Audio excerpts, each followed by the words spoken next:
Ceci est une scène de la vie quotidienne, extrêmement répandue, dans de milliers de villages et de zones reculées du Cameroun, encore largement confrontés aux défis énergétiques. Eh Bogo, viens avec la bouteille, tu peux acheter le pétrole.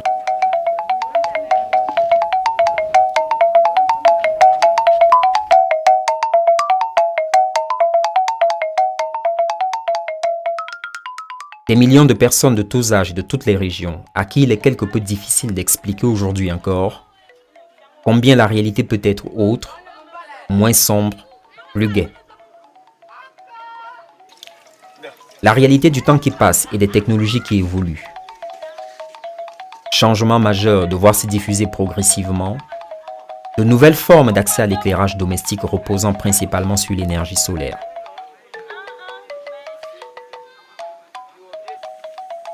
Une époque nouvelle donc, qui renvoie à quelques années-lumière, ce qui traduit encore, aux yeux de la plupart des habitants des zones rurales, une part de cette époque où la nuit était généralement appréhendée sans enchantement particulier et quelquefois même avec angoisse.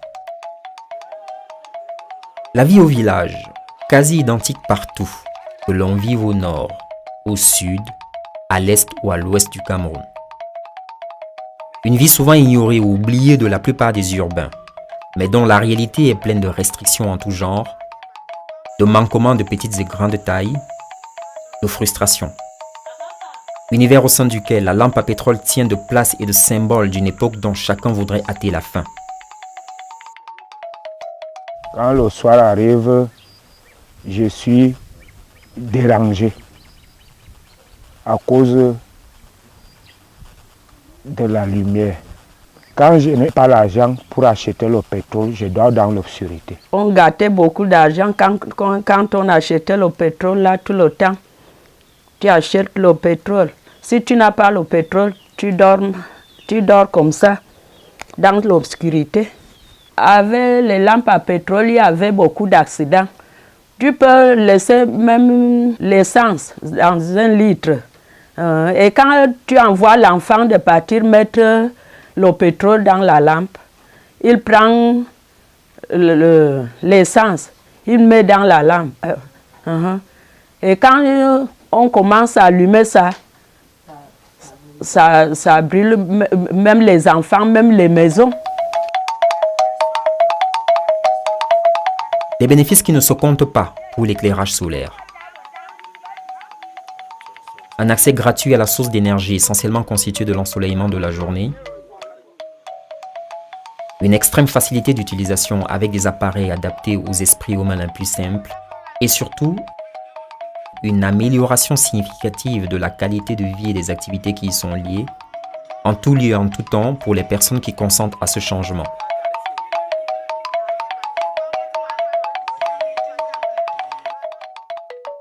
Le coût est incomparablement plus faible pour un usage à long terme, la seule dépense se limitant au moment de l'achat.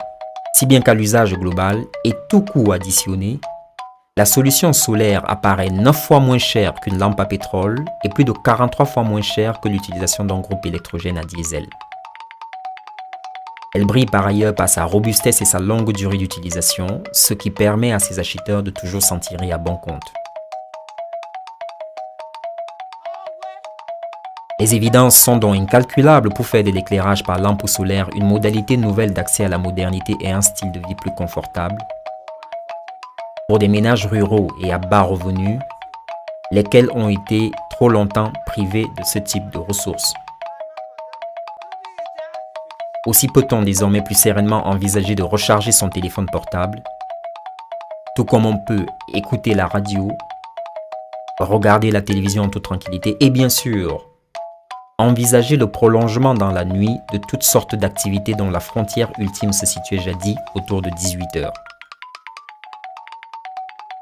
On a vu des gens, des petits commerçants, installer un système solaire, ce qui leur a permis d'étendre leurs heures d'ouverture dans le magasin. Donc ils ont pu vendre plus de produits. On a vu des gens faire un petit commerce à la base des petits systèmes solaires, par exemple le recharge de téléphone portable. Il y a beaucoup de gens qui disent maintenant avec le système solaire c'est comme si j'étais en ville. Et il y a une certaine fierté. Comme le pétrole coûte déjà un peu cher aujourd'hui, c'est même déjà cher. Si on évalue quand même le prix, ce que je peux utiliser, le nombre de litres que je peux utiliser pendant un an aujourd'hui, et ce que est chez moi là, je pense que le pétrole est plus cher. Des explications qui permettent ainsi de cerner au plus près la variété des possibilités et les multiples bénéfices auxquels ouvre l'éclairage solaire. Et il y a une initiative qui s'appelle Lighting Africa qui a développé un mécanisme de certification de produits. Il faudrait faire attention à acheter un système qui porte la certification de Lighting Africa. Ici, nous avions Mobile Lamp. C'est une lampe qui nous permet de s'éclairer parce que ça a 3 niveaux. Donc, on peut utiliser ça en fonction des circonstances où on se trouve. Alors, si nous sommes par exemple dans la chambre, qu'on veut dormir, on peut utiliser le mode veilleuse. Ça nous permet de s'illuminer. Et en mode veilleuse, nous avons près de 50 heures d'autonomie. Mais quand nous sommes déjà en mode moyenne, on se retrouve avec 15 heures d'autonomie. Bon, maintenant, quand nous sommes déjà en mode fort, ça revient déjà à 6 heures d'autonomie. Ça charge aussi les téléphones. Nous avions G-Light. C'est une lampe aussi qui a 4 niveaux. Quand, par exemple, vous êtes en train de faire la charge, pour que vous référez que la lampe est en train de charger, ça a un voyant. Ici, quand le voyant est rouge, vous comprenez que la charge est en train de s'effectuer.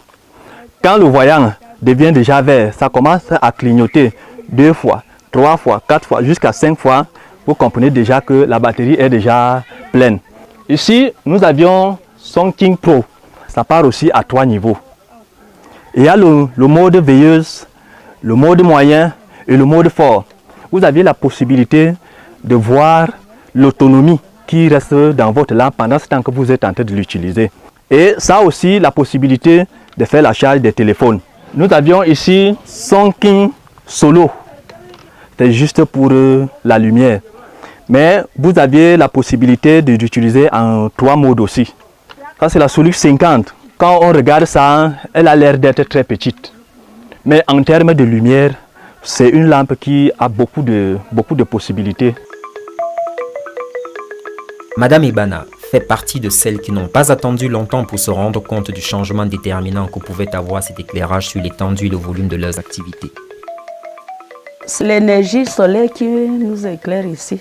On trouve que c'est bon parce que quand moi je fais les bâtons de manioc comme ça, même pendant la nuit, moi je fais, les enfants apprennent tous les soirs.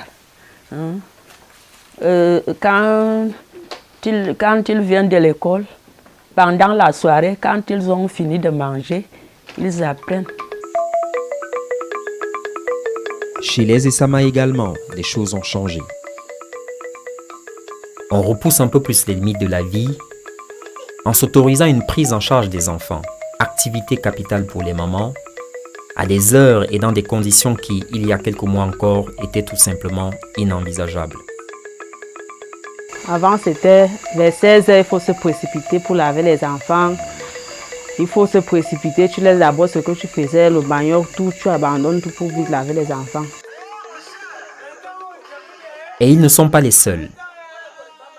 Ailleurs, dans la famille Sengena, on prend la mesure de l'impact fulgurant que peut avoir l'éclairage solaire sur l'ambiance trépidante du bar. Musique et danse à profusion pour cet ultime lieu de convergence des hommes et des femmes du village à quelques heures avancées de la nuit.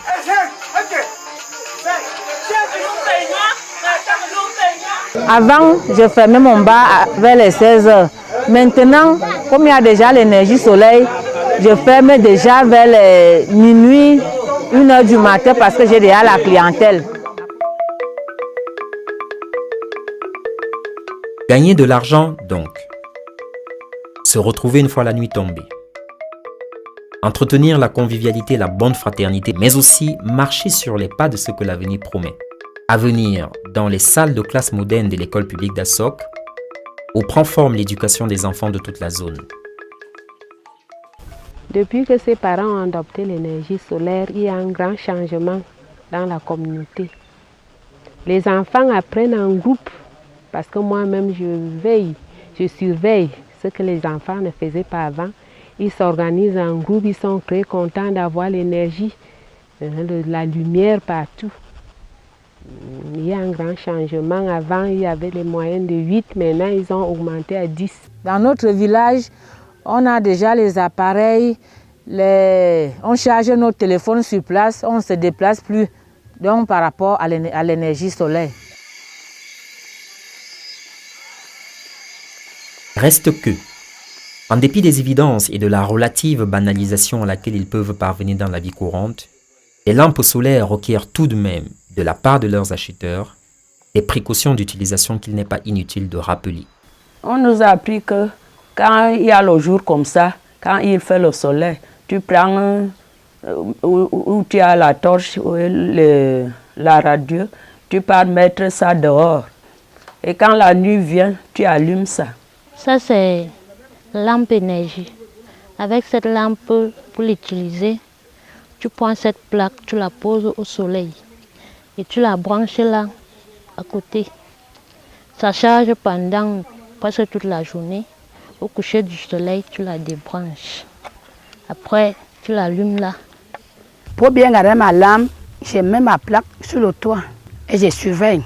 Je mets donc, comme c'est là-bas au toit, je place la lampe dedans. Là, les enfants ne peuvent pas arriver là-bas. Les problèmes que nous avons, il y a les lampes qui ne s'allument pas. Ou encore les lampes qui s'allument mais s'éteignent vite. Ou alors, les poussières se posent sur les plaques et le soleil ne frappe pas toujours ces plaques. Pour ce qui est des solutions, quand c'est la saison des pluies, il faut savoir gérer de l'énergie déjà accumulée dans les batteries. Chaque lampe a 3 niveaux d'éclairage. L'éclairage faible, moyen et fort. Si nous sommes par exemple dans la chambre, on doit utiliser le niveau faible. Pour ce qui est des poussières, il faut nettoyer bien la plaque. J'ai déjà de l'argent que les gens sont venus laisser pour acheter les lampes. Nous souhaitons qu'il y ait des investisseurs pour créer des points de vente dans le village, pour rendre disponibles les lampes pour tout le monde. Bon,